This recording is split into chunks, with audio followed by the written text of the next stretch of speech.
ఓం నమ శివాయ. శివమహాపురాణం 23వ అధ్యాయం. గౌరీ పూజ. ఒకానొక సమయంలో పార్వతీ పరమేశ్వరులిరువును మందరగిరి పర్వతం మీద కూర్చుని ఉన్నారు. వారిని ఆ పర్వతం ఒక జీవి స్వరూపమును పొంది సేవిస్తుంది. పార్వతీదేవి నలుపు రంగులో ఉంటుంది. పరమశివుని చెల్లెలుగా సరస్వతీదేవి సంభవించబడుతుంది. శంకరుడు తెల్లగా ఉంటాడు. ఆయన వాహనమైన వృషభం తెల్లగా ఉంటుంది. ఆయన ఉండే పర్వతం తెల్లగా ఉంటుంది. వేసుకునే పుర్రెలు మాల తెలుపు, ఒంటికి రాసుకునే విభూది తెలుపు. తెల్లటి శంకరుడు జ్ఞానప్రదమై ఉంటాడు. ఎంత తెల్లటి శంకరుడి ప్రక్కన నల్లగా ఉన్న అమ్మవారు కూర్చుంది. కానీ యథార్థమునకు శివ పార్వతులిరువురిలో కూడా వారి రూపురేఖలకు సంబంధించిన భావం ఏమీ లేవు. ఆయన పార్వతీదేవి వంక చూసి కాళీ అని పిలిచాడు. ఆ పిలుపు పూర్వం పిలిచినట్లు లేదు. కొద్దిగా ఏదో ఎత్తి పొడిచినట్లుగా ఉంది. ఓ నల్లపిల్ల అని పిలిచినట్లు అనిపించింది. వెంటనే ఆవిడ ముఖం ఎర్రగా అవిషి కన్నుల వెంట బాష్పధారలు కారుతుండగా అమ్మవారు క్రిందకి దిగి, లోకమునందు ఎన్ని సుఖములైనా ఉండవచ్చు, ఎన్ని భోగములైనా ఉండవచ్చు, కానీ భర్తకు ప్రీతి చేయలేని సౌందర్యం ఈ శరీరం నందు లేనప్పుడు ఒక కాంతి అటువంటి శరీరమును పొంది ఉండటంలో ఎంతో బాధపడుతుంది. ఇప్పుడు నేను కైలాసంలో ఉన్న, మణిద్వీపంలో ఉన్న, నన్ను ఎంతమంది సేవిస్తున్నా మా వారు మాత్రం నన్ను కాళీ అని పిలుస్తారు. ఇటువంటి భావన నాకు కలగగానే ఈ శరీరం మీద ఎక్కసం కలుగుతుంది అంది. అన్ని కారణముల చేత ఆవిడ భర్త ప్రీతిని కోరుకుంటుంది. తాను ఏది చేసినా భర్త ప్రీతి కొరకే చేస్తుంది. ఇది మహాపతివ్రత లక్షణం. అందుకే శంకరాచార్యులంతటి వారు సౌందర్యలహరి ప్రభావం చేస్తే శివశక్త్యాయుక్తో అని ప్రారంభించారు. ఆయన పేరు ఎత్తకుండా మొదలెడితే అమ్మవారు ముఖం చిట్లించుకుంటుంది. ప్రజ్ఞులు మహానుభావులు ఆయన శంకరులకు తెలుసు కనుక భర్త పేరుతోనే మొదలు పెట్టారు. ఆయన పేరు చెప్తే ఆవిడకు సంతోషం. నీవు ఈ శరీరము చూసి ప్రీతిని పొందటం లేదు. అటువంటప్పుడు ఈ శరీరంతో నేను ఉండాలని అనుకోవటం లేదు. ఈ నల్లటి శరీరమును వదిలిపెట్టేస్తాను. నీకు ప్రీతిని కలిగించే శరీరంతో వస్తాను దేవా, నన్ను అనుగ్రహించండి అంది. ఆ మాటలకు శంకరుడు కూడా ఒక్కసారి ఉలిక్కిపడి, అయ్యో పార్వతి, నా మనస్సు నీకు తెలియదా? నీ యందు నాకెప్పుడూ ఎటువంటి భావన లేదు. ఒకవేళ నేను పరాచికానికి అన్నమాట నీకు అంత కష్టం ఎట్టి ఉన్నట్లయితే, ఇంతటి నిర్ణయం తీసుకునేటట్లయితే నేను నీ పాదముల మీద వ్రాలి నీ సేవ చేస్తాను. నువ్వు ఇంత తొందర నిర్ణయం తీసుకోవద్దు అన్నాడు. ఆ సంఘటన అంతఃపురంలో జరిగింది. ఎవ్వరికీ తెలియని విషయం. ఇప్పుడు ఈ విషయం లోకానికి అంతటికీ తెలుస్తోంది. పరమశివుని మాటలు విన్న ఆవిడ, లేదు లేదు, నేను మీ మనస్సును చూరగొనలేకపోయినప్పుడు నేను అలా ఉండటాన్ని ఇష్టపడను. నేను ఇంకా ఈ శరీరంతో ఉండను అని శరీరమును వదిలిపెట్టేసింది.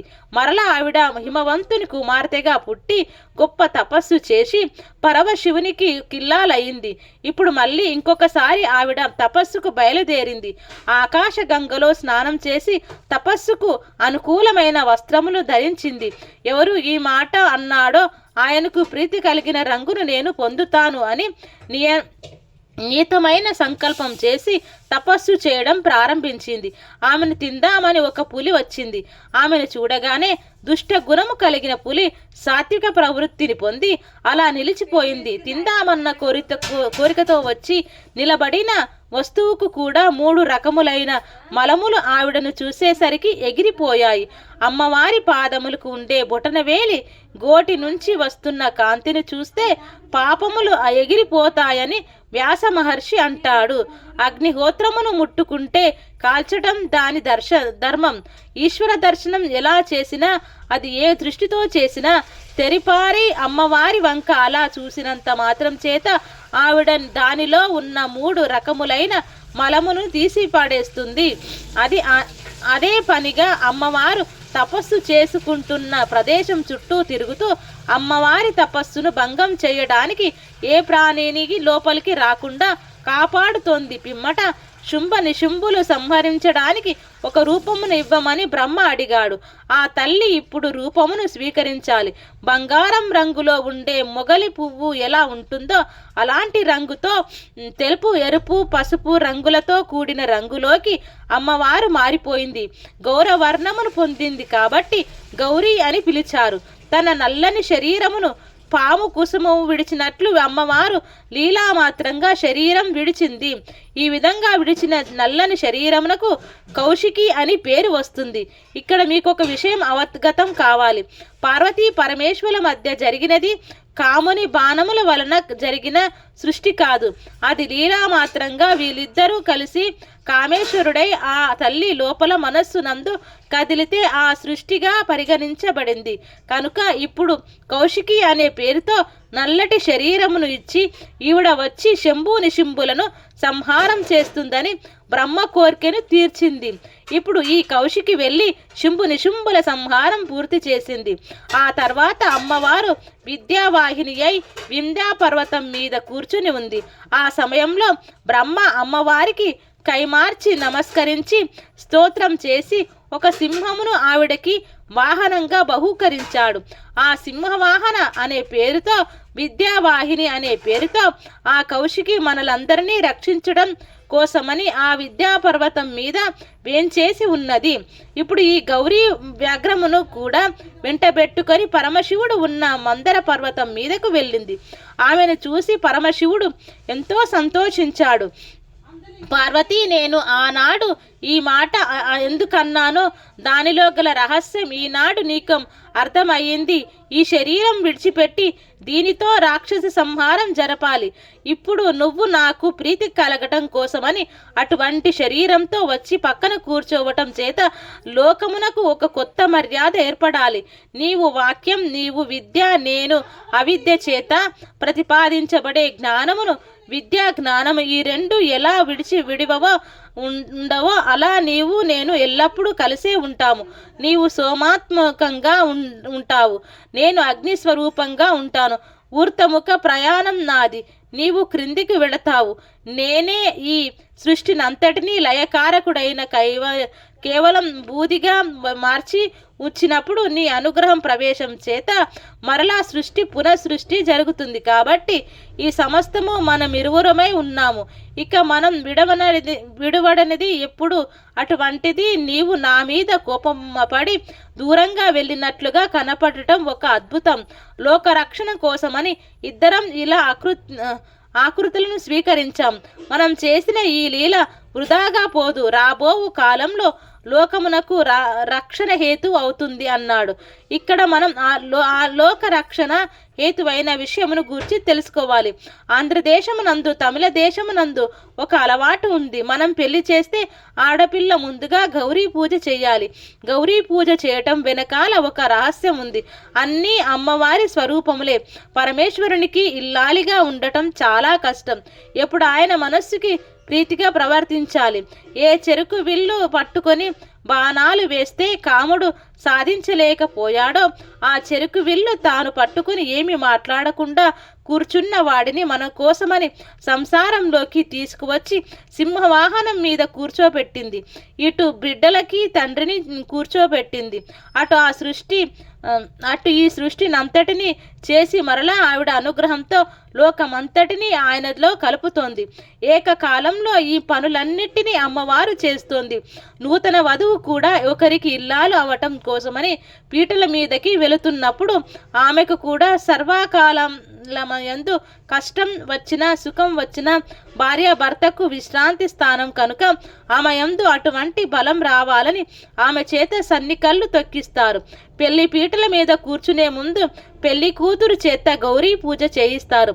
ఆ సందర్భంలోనే తల్లిదండ్రులు తమ కుమార్తెకు సన్నికళ్ళు ఎలా ఉందో అలా నువ్వు కూడా అన్నిటినీ గట్టి మనసుతో పెట్టుకోవాలి. అత్తవారింటికి వెళ్ళగానే అత్త మీద, మామ మీద, మరిది మీద, ఆడపడుచుల మీద భర్తకు వేరొక రకమైన మాటలు భర్తకి చెప్పి కష్టం కలిగించి ఇంటికి రెండు చేయకు అని బోధ చేస్తారు. వధువు నా భర్తను అనుగమించి నా భర్త శుశ్రూష చేసి నా భర్త పొందిపోయేటట్లుగా ఆయన మనస్సు నేను గెలుచుకోవాలి.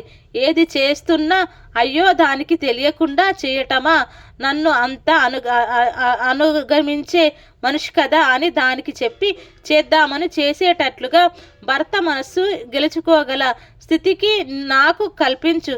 నేను కూడా నా భర్త చేత అంతటి అనురాగమును పొందేదను గాక. నువ్వు ఎలా పెట్టిందమ్మా వైపు ఉండి పసుపు కుంకుమలతో గౌరీవి అయ్యావో మమ్మల్ని కూడా అలా కాపాడు అని పెళ్లి కూతురు గౌరీ తపస్సు చేస్తుంది.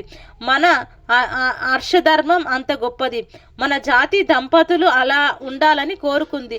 అలా ఉండాలి. లోహితాక్షుని వంటి బిడ్డలు పుట్టాలంటే మహాతల్లి ఆ గౌరీదేవిని ఉపాసన చేయండి. ఆడపిల్ల ఒక ఇంటి కోడలిగా వెళితే అంతటి ధృతిని పొంది ఉండాలని, అంతటి ధర్మాచారణను పొంది ఉండాలని మనం గౌరీ పూజ చేస్తాము. అక్కడ వ్యాఘ్రమునకు ఒక విచిత్రం జరిగింది. అక్కడ అమ్మవారు పులిని కూడా మందర పర్వతం దగ్గరకు తీసుకువెళ్ళింది. దానిని పరమశివుని చూపించి అయ్యో పాపం ఇది నాతో పాటు వచ్చింది, తన స్వభావాన్ని మార్చుకుంది కాబట్టి దీనికి కూడా నందీశ్వరునితో సమానంగా నా అంతఃపురం నందు రక్షణ భారము వహించే అదృష్టమును ఇవ్వండి అంది. అప్పుడు శంకరుడు తప్పకుండా పార్వతి అని వెండి బెత్తమును ఒక మంచి ఖడ్గమును ఇచ్చి ఒక బంగారు కవచం కట్టి అమ్మవారి ఇంటి ముందు నందీశ్వరుని కన్నా కొద్ది స్థాయిలో సోమనంది అనే పేరుతో నిలబడే అమ్మ అనుగ్రహాన్ని ప్రమద గణములతో ఒకటిగా ఇచ్చాడు. అమ్మవారిని అలా చూసినందుకు ఆది సోమనంది అయ్యింది. సోమనంది మనకు నవనందుల్లో ఒకటిగా కనబడుతుంది. ఈ సోమనంది వృత్తాంతం, ఈ గౌరీ వృత్తాంతం, కౌశికీ వృత్తాంతం, రాక్షస సంహారం ఎవరు చదువుతున్నారో వాళ్ళందరికీ అమ్మవారి అనుగ్రహం చేత చక్కటి అనుకూల్యముతో కూడిన దాంపత్యము సిద్ధించి ఏ ఇబ్బందులు రాకుండా స్త్రీలు పసుపు కుంకుమలతో 10 కాలాల పాటు ఉండి లోకమంతా సుభిక్షంగా సంతోషంగా ఆనందంగా ఉంటుందని పెద్దలు విశ్వసించి పలికిన పలుకు కనుక అమ్మవారి అనుగ్రహంతో ఇటువంటి స్థితిని మనం పొందేదము గాక. ఇది శివ మహాపురాణం 23వ అధ్యాయం సంపూర్ణం. సర్వం శ్రీ ఉమామహేశ్వరార్పణమస్తు. ఓం శాంతి శాంతి శాంతి.